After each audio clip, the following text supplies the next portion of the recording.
termine mon propos après avoir présenté toute une série de choses qu'on va faire, sur l'idée que pour éviter la colère d'Achille, il faut la ruse d'Ulysse. Et que donc, face à cette colère potentielle qui va se déclencher, il faut être rusé.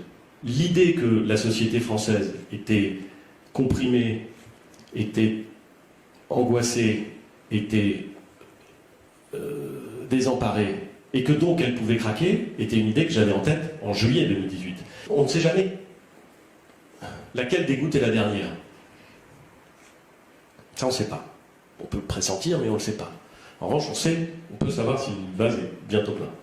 Et en 2017, on fait les ordonnances travail. Moi, je me dis, quand on fait les ordonnances travail, ça va être terrible. Parce que je me souviens de la loi travail. 2 ans avant, manifestation monstre, tension maximale. Et on fait les ordonnances travail et ça passe. On fait la réforme de la SNCF. On met fin au statut. Et on ouvre la concurrence. On s'attend à des blocages complets.